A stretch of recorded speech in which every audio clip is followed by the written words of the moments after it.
कैसे हो आप लोग। आज हम फिर से आपके सामने उपस्थित हुए हैं एक नए टॉपिक के साथ जो कि लाइफ प्रोसेस का रेस्पिरेशन है।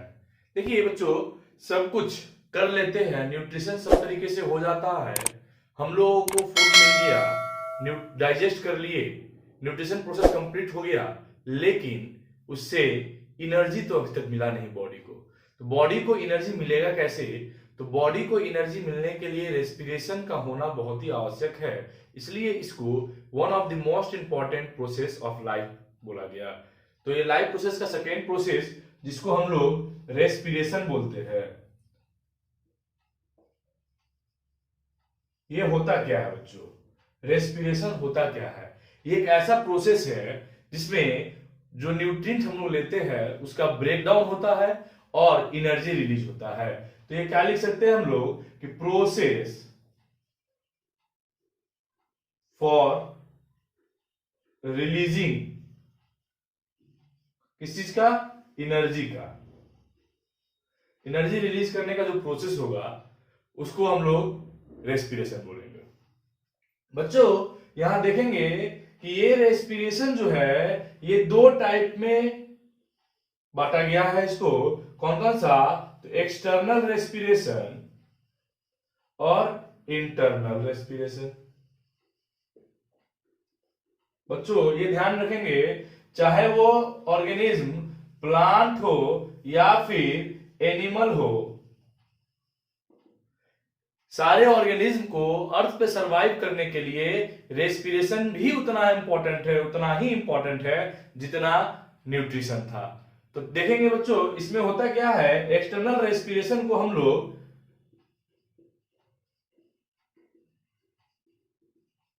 रेस्पिरेशन को दो पार्ट में बांटा गया, इसको हम लोग एक्सटर्नल को ब्रेथिंग भी बोलते हैं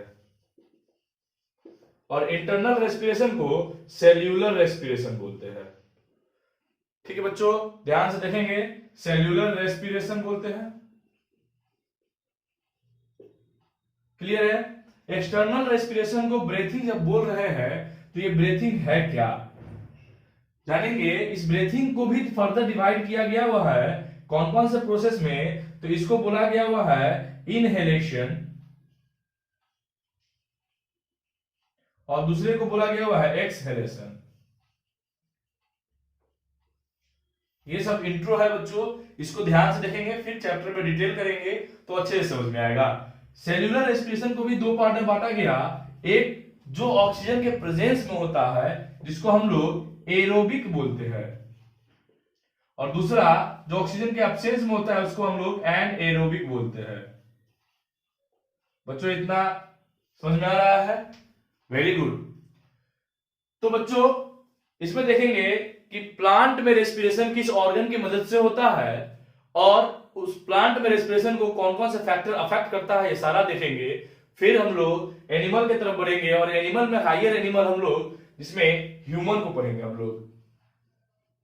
तो बच्चों आप लोगों का एक बार फिर से बहुत बहुत स्वागत द टारगेट के यूट्यूब चैनल पे। यहां पर आपको अच्छे से अच्छे एजुकेशनल वीडियो जो कि आपके बोर्ड एग्जामिनेशन और अन्य डिफरेंट एग्जामिनेशन के लिए जरूरत है उसकी क्लासेस यहां दिया जाता है और दिया जाएगा बच्चों सिर्फ आपके लिए। अगर वीडियो को अच्छा लग रहा है, वीडियो आपको अच्छा लग रहा है तो वीडियो को सब्सक्राइब करें, लाइक करें और अपने दोस्तों के साथ शेयर करें और वीडियो को अंत तक देखें। मैं आपका अपना बहुत ही प्यारा दोस्त टीचर सूरज वर्मा आपके साथ एक नए टॉपिक रेस्पिरेशन के ऊपर वीडियो लेके फिर से आए हैं। देखेंगे बच्चों कि इसमें प्लांट की बात करते हैं हम लोग। पहले रेस्पिरेशन इन प्लांट देखेंगे।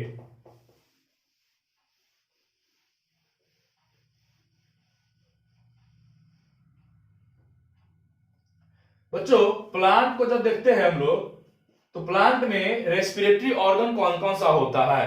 तो बच्चों एक बार देखेंगे हम लोग ध्यान से यहां पे कि प्लांट जो है ये रेस्पिरेशन कैसे करता है।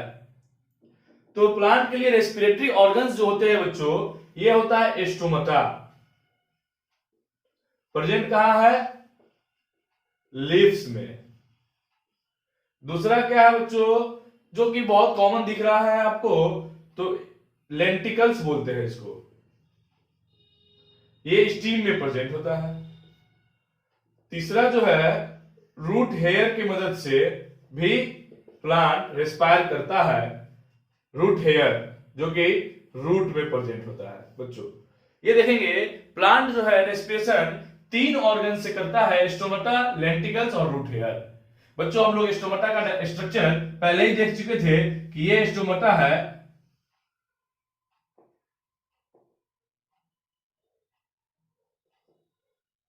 ध्यान से देखिएगा बच्चों।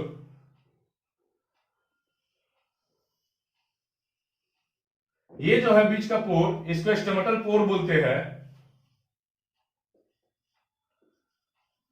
इससे क्या होता है, exchange of gases, carbon dioxide का इनहेलेशन प्लांट की बॉडी में और ऑक्सीजन का एक्सहेलेशन, बाहर ऑक्सीजन को भेजता है और अंदर कार्बन डाइऑक्साइड को लेता है, तो ये इस प्रोसेस से लेता है, स्टोमेटल पोर्स की मदद से बच्चों। लेंटिकल्स क्या है, ये स्टीम है और स्टीम में बहुत सारा देखते हैं हम लोग छिद्र होता है प्रेजेंट, बहुत सारा गांठ टाइप का प्रेजेंट होता है, इसको हम लोग लेंटिकल्स बोलते हैं। तो वहीं पे रूट हेयर क्या है, ये रूट हेयर अगर प्रेजेंट, तो इसमें जो हेयर लाइक स्ट्रक्चर प्रेजेंट होता है, बहुत सारे पौधे को जब उखाड़ के आप देखिएगा तो उसको हम लोग विजिबल होता है ये रूट हेयर बहुत सारे केसेस में। तो देखेंगे बच्चों ये 3 जो है हमारा ऑर्गन, स्टोमाटा, लेंटिकल्स और रूट हेयर, इसको हम लोग क्या बोलते हैं, ये ऑर्गन्स है किस चीज के लिए, प्लांट के रेस्पिरेशन के लिए। ठीक है, देखेंगे बच्चों कि इस प्लांट को इस तीनों ऑर्गन से एक्सचेंज ऑफ गैसेस करता है प्लांट, तो कौन कौन से फैक्टर इनको रेस्पिरेशन में, एक्सचेंज ऑफ गैसेस में अफेक्ट करता है। तो देखेंगे पहला क्या है बच्चों, ये हमेशा देखेंगे पहला जो फैक्टर होगा, फैक्टर उसको बोलते हैं हम लोग टेम्परेचर। टेम्परेचर होगा बच्चों, कैसे, तो रेट ऑफ रेस्पिरेशन जो होगा डिक्रीज हो जाएगा, कब, जब टेम्परेचर डिक्रीज होगा। इसका क्या मतलब है कि टेम्परेचर जो है रेस्पिरेशन से, यानी कि रेस्पिरेशन से क्या है, डायरेक्टली प्रोपोर्शनल है, यानी कि टेम्परेचर बढ़ेगा, टेम्परेचर बढ़ेगा तो रेस्पिरेशन बढ़ेगा, टेम्परेचर घटेगा तो रेस्पिरेशन का रेट घटेगा। ये ध्यान रखेंगे, ये डायरेक्टली प्रोपोर्शनल होता है रेस्पिरेशन से। प्लांट के केस में टेम्परेचर, जब टेम्परेचर इंक्रीज करेगा तो रेस्पिरेशन भी इंक्रीज करेगा। दूसरा फैक्टर कौन सा होता है, तो amount of moisture in air, amount of moisture कहां पे बच्चों, इन एयर। ये कैसे रिलेटेड है, तो देखेंगे कि मॉइस्चर जब इंक्रीज करेगा, मॉइस्चर एयर में, एटमॉस्फेयर में मॉइस्चर का कंटेंट जब ज्यादा होगा तो रेस्पिरेशन क्या होगा, स्लो हो जाएगा, रेट ऑफ रेस्पिरेशन डिक्रीज हो जाएगा। एक इंक्रीज कर रहा है तो इंक्रीज हो रहा है, दूसरा इंक्रीज करेगा तो रेस्पिरेशन का रेट डिक्रीज हो जाएगा। बच्चों ये हमेशा ध्यान में रखेंगे, कभी कभी ये फैक्टर घुमाने के लिए एग्जाम में बच्चे को कंफ्यूज करने के लिए भी आता है कि कौन कौन से फैक्टर बढ़ेंगे, तो कौन से फैक्टर बढ़ेंगे तो रेस्पिरेशन का रेट बढ़ेगा, कौन सा फैक्टर घटेगा तो रेस्पिरेशन का रेट बढ़ेगा। ये सब देता है बच्चों एग्जाम में। अब देखेंगे कि इसके बाद बात हम लोग क्या कर रहे थे, प्लांट के केस में हम लोग ऑर्गन देख लिए, ये तीनों ऑर्गन से क्या है, प्लांट रेस्पिरेशन करता है, और ये 2 फैक्टर क्या है, अफेक्ट करता है, अफेक्टिंग फैक्टर, अफेक्टिंग फैक्टर है किस चीज का, रेस्पिरेशन इन प्लांट का बच्चों। अब प्लांट से आगे बढ़ते हुए हम लोग एनिमल की तरफ चलते हैं, और एनिमल में हम लोगों को जो देखना है वो है हायर एनिमल, ह्यूमन बीइंग। तो देखेंगे बच्चों, आते हैं हम लोग ह्यूमन बीइंग एनिमल पे। चलिए बच्चों, वीडियो अगर आपको पसंद आ रहा है तो बार बार हम बोल रहे हैं, वीडियो को लाइक करें, सब्सक्राइब करें चैनल को, और दोस्तों के साथ शेयर भी करें वीडियो को। देखेंगे बच्चों, रेस्पिरेशन को एनिमल के केस में कर रहे हैं हम लोग इन ह्यूमंस। रेस्पिरेशन को 2 पार्ट में बांटा गया था, कब, तो एक एरोबिक, एक है एनएरोबिक। देखेंगे बहुत ही इंटरेस्टिंग फैक्टर है जो कि क्वेश्चंस में पूछा जाता है, क्या है, तो एरोबिक और एनएरोबिक फैक्टर है। इसमें क्या है, ऑक्सीजन का प्रेजेंस होता है, ऑक्सीजन प्रेजेंट, इसमें क्या है, ऑक्सीजन का अब्सेंट होता है, अब्सेंस होता है। ठीक है। रेस्पिरेशन, अब इस केस में क्या होगा, इसका डिफरेंशिएट देखने से पहले कुछ जो फिनोमेना है वो हम लोग क्लियर करेंगे। कौन कौन सा सर? तो यहां देखेंगे बच्चों, इसमें रेस्पिरेशन को हम लोग पहले से देखे थे, क्या था, इसको एक्सटर्नल और इंटरनल फैक्टर में डिवाइड किए हुए थे। एक्सटर्नल को हम लोग बोल रहे थे ब्रीथिंग, ठीक है। एक्सटर्नल को फर्दर हम लोग क्लासिफाई किए हुए थे एक्सहेलेशन और इनहेलेशन, मतलब सांस को लेना, सांस को छोड़ना। बच्चों एक्सहेलेशन और इनहेलेशन में क्या डिफरेंस है तो हम लोग देख लेंगे यहां थोड़ा सा। क्या देखना है सर? तो देखेंगे अब ये जो एक्सहेलेशन और इनहेलेशन का काम होता है ना, प्रक्रिया जो होता है हमारे बॉडी में, ये हमारे लंग्स में होता है। तो देखेंगे लंग्स का कुछ स्ट्रक्चर है बच्चों। इनहेलेशन के दौरान हमारा लंग्स किस शेप में कन्वर्ट होता है इसको देखना है, डायग्रामेटिक स्ट्रक्चर कैसा होगा। तो एक इनहेलेशन के समय में हमारा लंग्स एक्सपैंड करता है, फूलता है बच्चों। तो ये देखेंगे यहां से इसका स्ट्रक्चर ऐसा लाएंगे और यही ये थोरासिक कैविटी हो जाएगा, चेस्ट कैविटी जिसको बोलते हैं हम लोग बच्चों। Very good. ये बच्चों यहां देखेंगे कि जो लंग्स होता, जो थोरासिक कैविटी होगा हमारा, लंग्स इसके अंदर होंगे, ये हमारा डबल लेयर स्ट्रक्चर में आएगा। देखेंगे बच्चों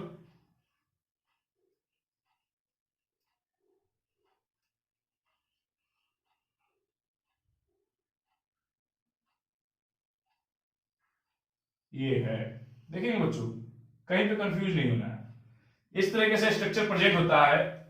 ये जो है यहां से ऐसे प्रेजेंट होगा,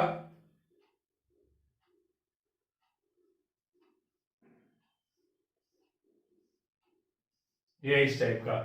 बट सर ये क्या बना है? तो बच्चों ये जो है हमारा, ये वर्टिब्रल कॉलम है,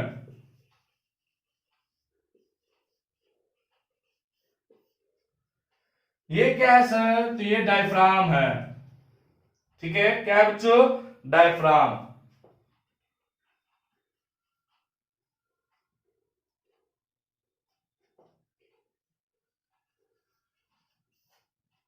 सर इसमें तो बच्चों ये जो है ये रिब केज का स्ट्रक्चर है,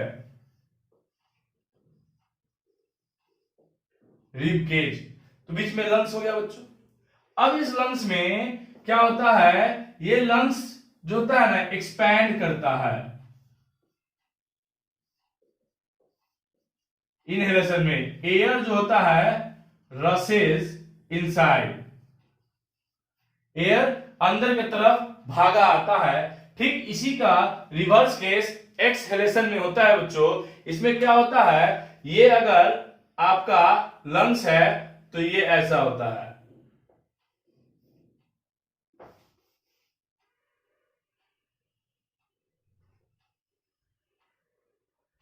सर इतना पतला? हाँ बच्चों इतना पतला, इसलिए पतला बच्चों कि ये जो है ये स्ट्रक्चर ऐसा हो जाता है और ये डबल लेयर स्ट्रक्चर हो जाएगा हमारा।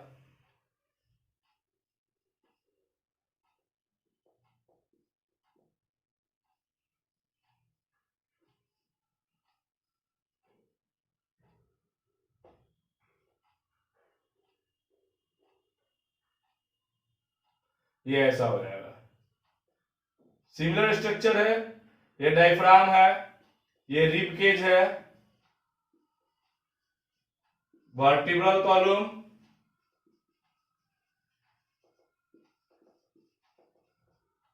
ठीक है बच्चों।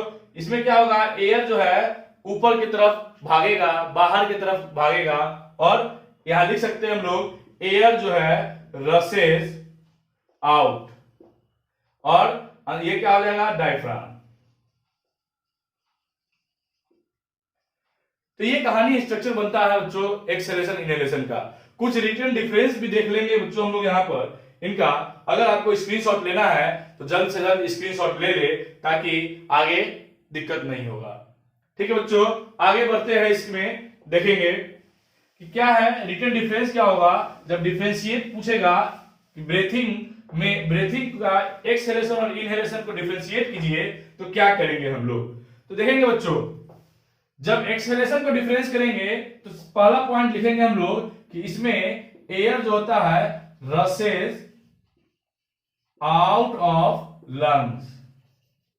इसमें क्या होगा बच्चों, एयर जो होता है रसेस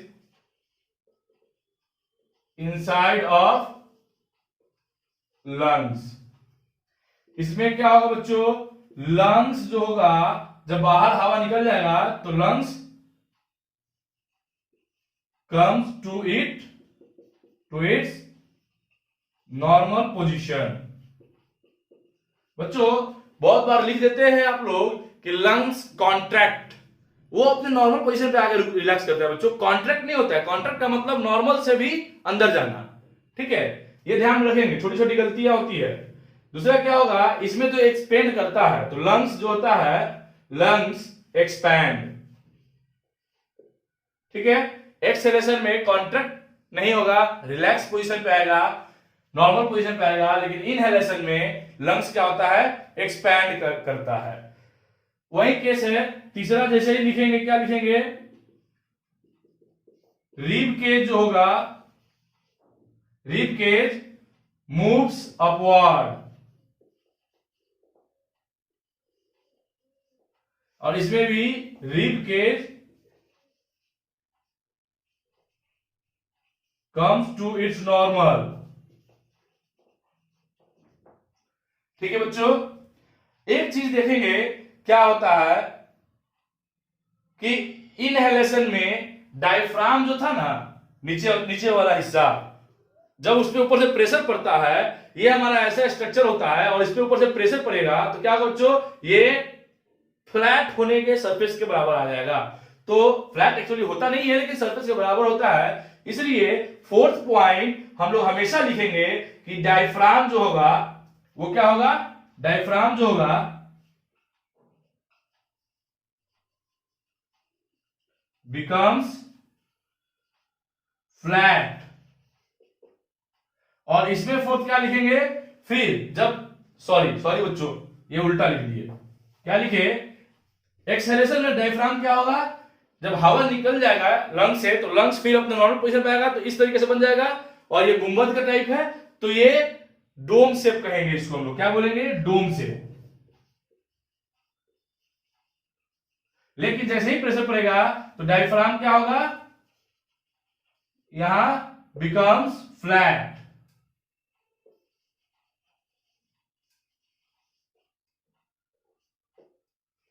ठीक है, अरे समझ बच्चों, वेरी गुड। इसको अगर स्क्रीनशॉट लेना है डिफरेंशिएट के लिए, क्योंकि ये बहुत बार पूछे जाने वाला टॉपिक है, इसलिए जल्द से जल्द स्क्रीनशॉट ले ले ताकि हम लोग नेक्स्ट टॉपिक की तरफ बढ़ सके। चलिए, वेरी गुड। देखेंगे बच्चों, ये ब्रीथिंग, एक नॉर्मल ब्रीथिंग जो होता है ह्यूमन बीइंग करते हैं, उस कोई भी एनिमल करता है ब्रीथिंग, उसमें इनहेलेशन और एक्सहेलेशन की प्रक्रिया होती है, वो क्या था और उसको कैसे डिफरेंशिएट करते हैं ये देखेंगे। अब हम लोग बढ़ेंगे बच्चों इंटरनल रेस्पिरेशन की तरफ।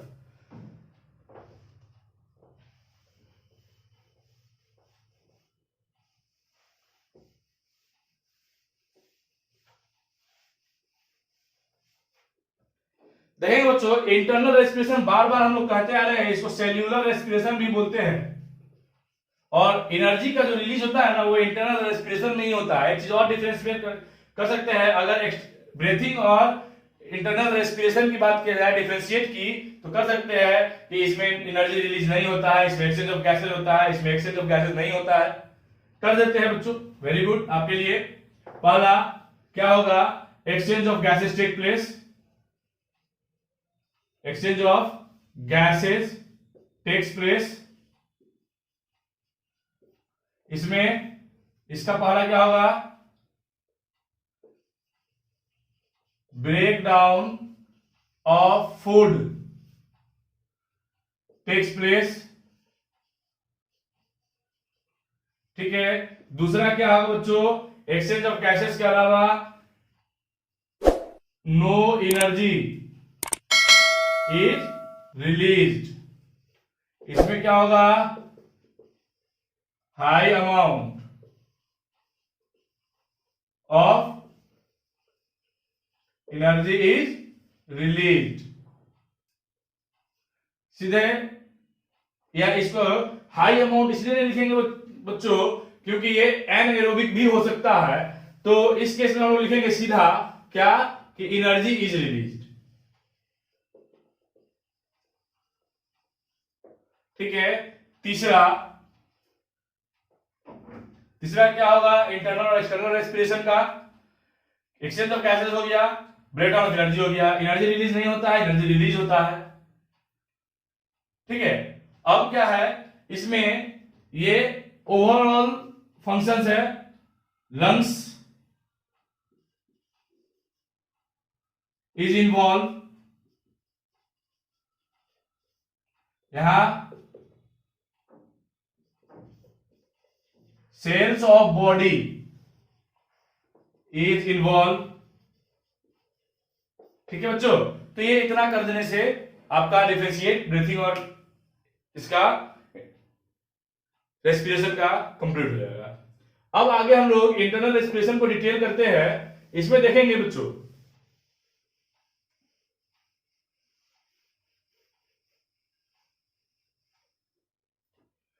इंटरनल रेस्पिरेशन को 3 टाइप में हम लोग डिवाइड किए थे। कौन कौन सा, एरोबिक,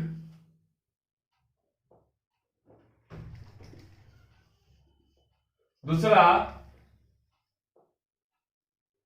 था, सीधा करते हैं बच्चों, दूसरा था एनएरोबिक।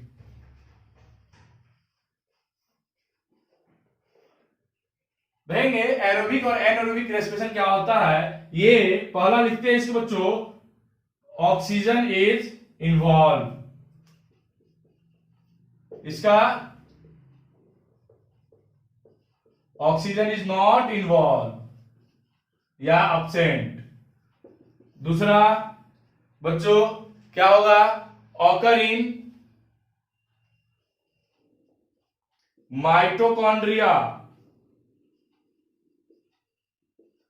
ये क्या होगा, ऑकर इन साइटोप्लाज्म।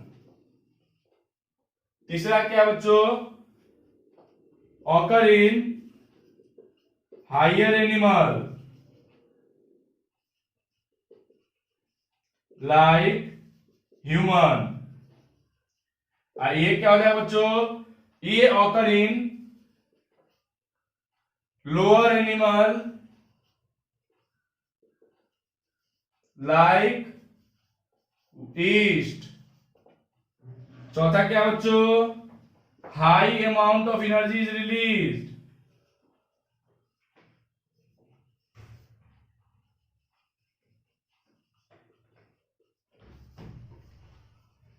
कौन कौन से कितना बच्चों, तो लगभग 38 एटीपी एनर्जी रिलीज होता है, और इसमें क्या है कि less amount of energy is released,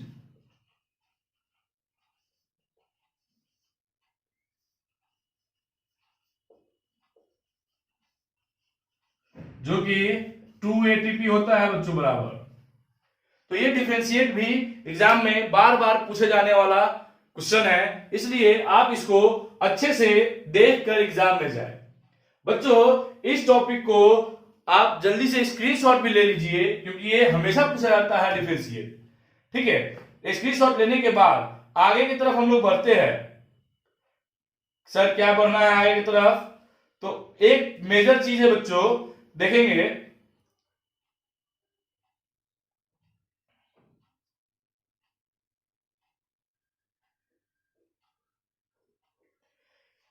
इसमें और भी बना सकते हैं बच्चों। क्या बना सकते हैं, 5th पॉइंट बनाएंगे कि इसका इंड प्रोडक्ट क्या होता है। 5th पॉइंट इंड प्रोडक्ट बनाएंगे बच्चों। ये अगर इतना हो गया है तो जल्दी से इसका स्क्रीनशॉट ले ले। एक और इसमें बता सकते हैं, क्या बताएंगे कि सर इसका 5th पॉइंट क्या होगा, एंड प्रोडक्ट जो है ना,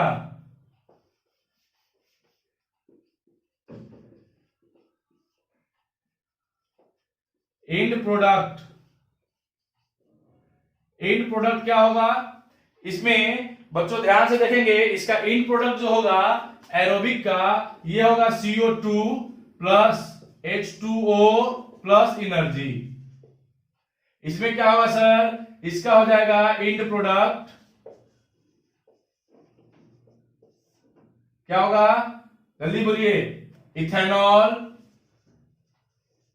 plus sir plus H2O sir energy.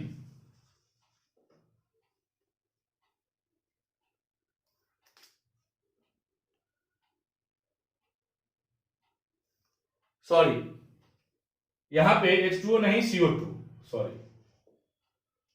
ठीक है बच्चों, तो ये होता है आपका and product, ethanol, CO2 energy. तो ये कहानी है डिफरेंशिएशन का, किसका, एरोबिक और एनाएरोबिक का। इसके आगे बढ़ते हैं कि ह्यूमन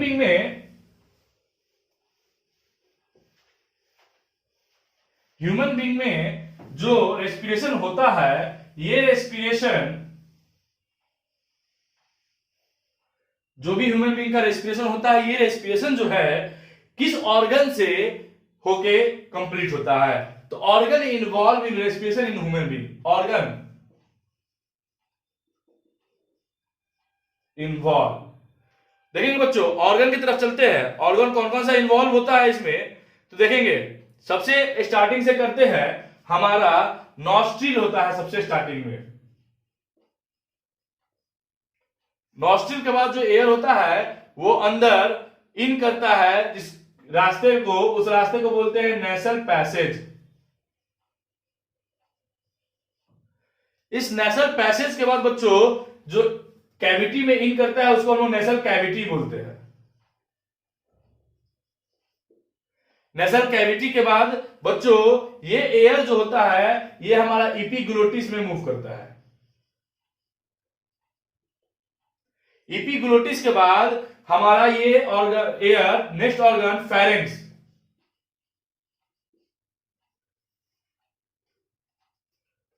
PHYRNX।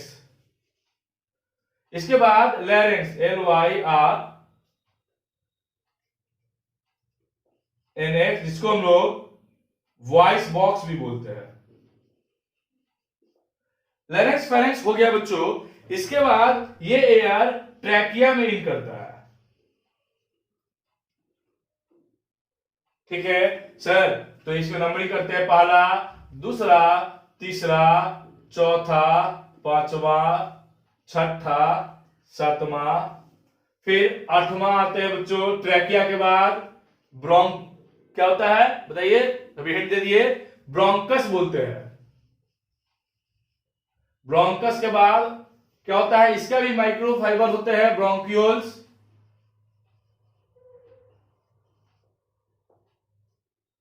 फिर उसके बाद क्या होता है, इसके बाद भी बहुत सारे होते हैं, माइक्रोब्रोंक्यूल्स, माइक्रोट्यूब्यूल, ये सब में नहीं जाना है, हम लोग यहां डायरेक्ट आते हैं एल्वियोली पर, क्योंकि हमारे स्टैंडर्ड क्लास 10 के स्टैंडर्ड के लिए ये इतना ही स्ट्रक्चर को हम लोग ध्यान में रखना है बच्चों।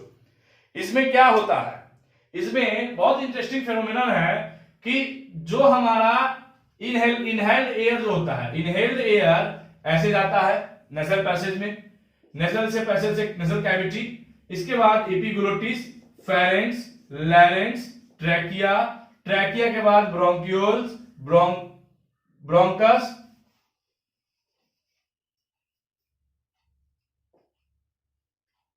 ब्रोंक्यूल्स के बाद एल्वियोली। अब यहां पे एल्वियोली में क्या होता है, ऑर्गन ऑफ एक्सचेंज, ये है हमारा एल्वियोली। यहां पर क्या होता है, क्या होगा, यहां पर एक्सचेंज होगा, एक्सचेंज ऑफ गैस, किसके बीच में, तो एल्वियोली के बीच में and between alveoli and blood. ठीक है बच्चों, ठीक है, ये एल्वियोली ब्लड कैपिलरी से बाउंडेड होता है, इसलिए यहां पर एक्सचेंज ऑफ गैसेज होते हैं। तो एक्सचेंज ऑफ गैसेज होने के बाद एल्वियोली में जो इम्प्योर यानी कि कार्बन डाइऑक्साइड कंसंट्रेशन वाला गैस भर जाता है, तो ये इसी रास्ते की मदद से ब्रोंकियोल्स, ब्रोंकस, फिर आते हैं यहां trachea, pharynx, epiglottis, nasal cavity, nasal passage, nostril और एटमॉस्फेयर में। ठीक है बच्चों, ये एटमॉस्फेयर, ये इतना ऑर्गन्स इन्वॉल्व है। ठीक है बच्चों, इसके बाद क्या होता है, रेस्पिरेशन तो हो रहा है, ये ऑर्गन सब इन्वॉल्व है। ठीक है, स्क्रीनशॉट लेना है तो ले लीजिए, बहुत अच्छा। और वीडियो अगर अच्छा लग रहा हो बच्चों आप लोगों को, तो वीडियो को लाइक जरूर करें, वीडियो को शेयर करें, चैनल को सब्सक्राइब करें और कमेंट करना ना भूलें। अगर किसी किस्म का भी डाउट है आपके पास, किसी भी प्रकार का डाउट, हम यहां बैठे हैं, चाहे वो एग्जाम से रिलेटेड हो, एग्जाम में डर लगता हो, क्वेश्चन को कैसे अटेम्प्ट करे, किसी भी किस्म का डाउट हो तो हम यहाँ पे है और आपको आपके क्वेश्चंस के सॉल्यूशन जल्द से जल्द उपलब्ध कराया जाएगा बच्चों। तो कमेंट करके अपनी प्रॉब्लम को हमारे साथ शेयर जरूर करें। ठीक है बच्चों, इसके बाद आगे हम लोग एक मेजर क्वेश्चन जो हमेशा पूछा जाता है, pathway for break down of glucose, ये देखेंगे। इसके बाद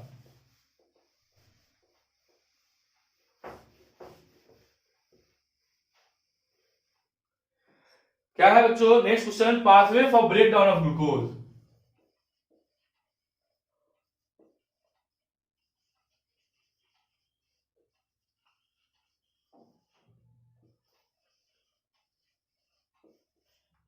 ग्लूकोज का ब्रेकडाउन कैसे होता है बच्चों, तो ये जो ग्लूकोज जो होता है ना बच्चों, 6 कार्बन मॉलिक्यूल होता है, 6 कार्बन का मॉलिक्यूल होता है। इसको साइटोप्लाज्म में, कहा बच्चों, साइटोप्लाज्म में पाइरुविक एसिड,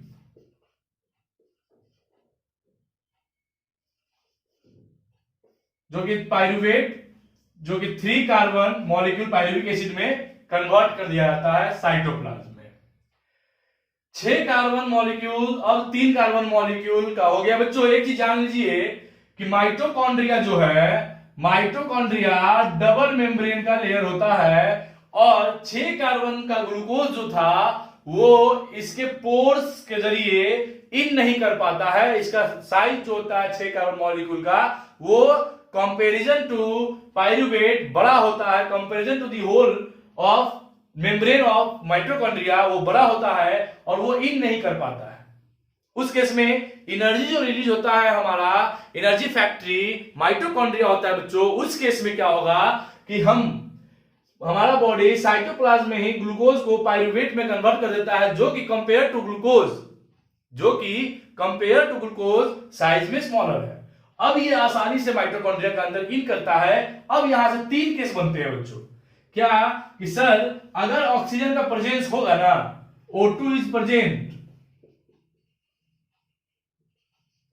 तो क्या होगा, तो O2 जब प्रेजेंट होगा ना, तो इंड प्रोडक्ट हमारा पाइरुवेट का आएगा क्या बच्चों, इंड प्रोडक्ट होगा हमारा CO2।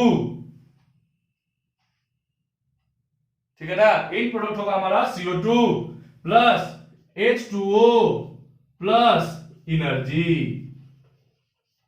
सर ऑक्सीजन नहीं रहेगा तो ऑब्सेंस ऑफ O2।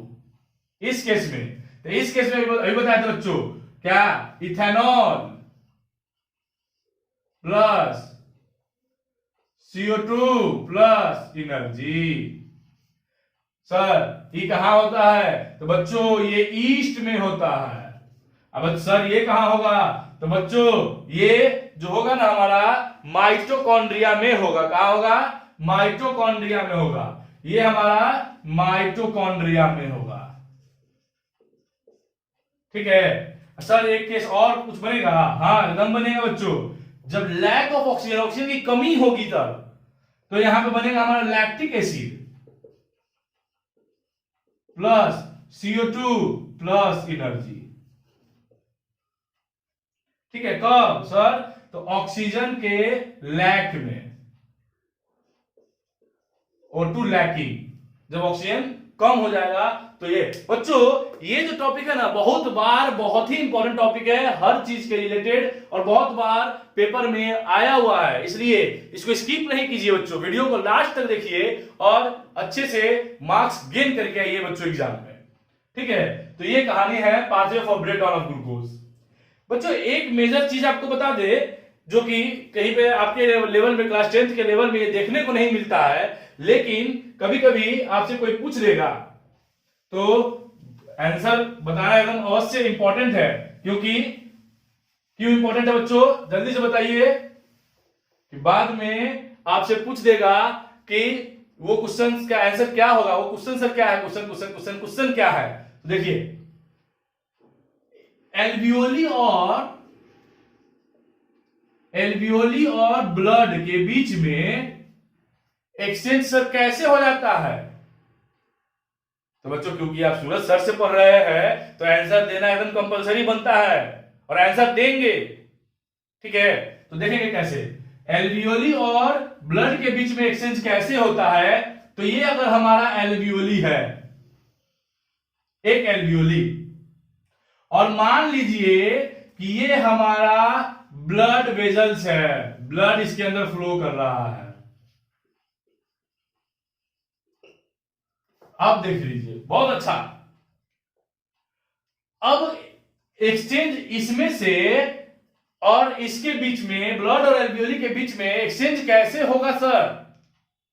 तो देखेंगे, ये जो एक्सचेंज होता है ना बच्चों, गैसेस का पार्शियल प्रेशर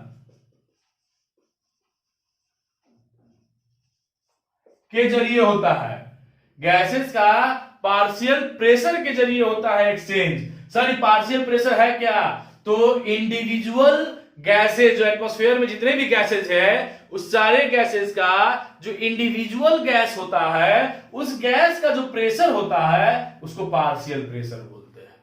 ठीक है, अब देखेंगे यहां पर ऑक्सीजन का कॉन्सेंट्रेशन ज्यादा है, ऑक्सीजन भरा हुआ है।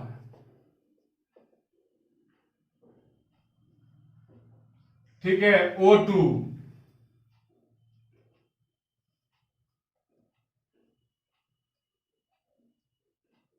सर ऐसा नहीं लिखते हैं इसको, मोर O2,